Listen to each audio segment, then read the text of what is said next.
paano ba mag-convert ng USDT to Matic? So, ito po yung Matic. Kung may USDT ka na nabili mo at dito na sa halimbawa dito sa kung nandito sa funding i-transfer mo lang ganyan tapos i-max mo lang ma-transfer na yan.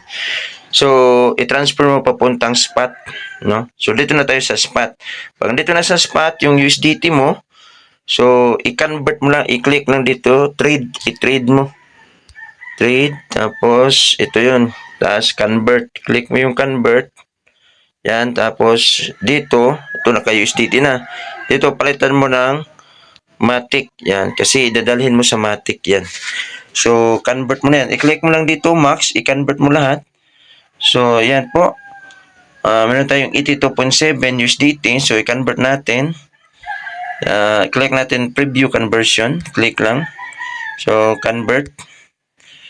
So, yan na po. So, meron ka ng yung 82 USDT mo, meron kang 88 Matic 88.17. So yun ang nabili mo, no? So kailangan ang gagawin mo, bibili ka una ng USDT tapos i-convert mo na lang. So sa mga may Binance, ito po yung gagawin mo, i-convert. Tapos kung yun na, kung sino yung gustong bumili ng Matic, so i-click lang dito withdraw. Tapos hingiin lang dito yung wallet address nung kung sino yung sisindan mo. Yan. Paste mo lang dyan. Tapos yung network, Polygon.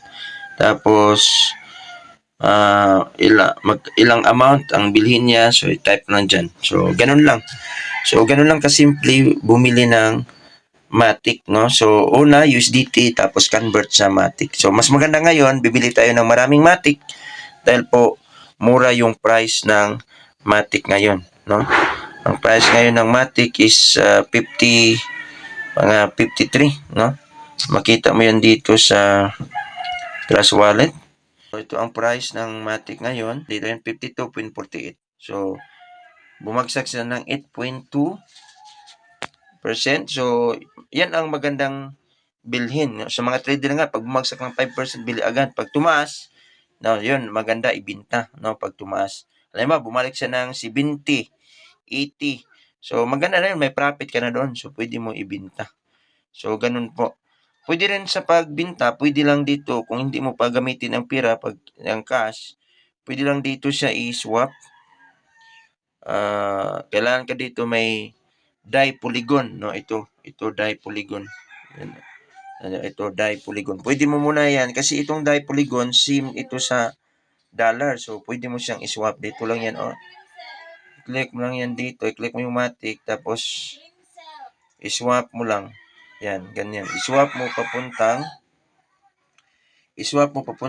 USDT Polygon. Pwede rin USDT Polygon, pwede rin, no? USDT Polygon, i-swap mo lang, no? So, ano mo lang dito, kung magkano yung i-swap mo. So, i-swap mo lang siya, no? Para bumalik dun sa dollars. So, kung magbarato naman, i-swap mo naman ulit papuntang Matic naman. Okay? So, yun na po guys, no? Ang pagbili ng Matic sa Binance.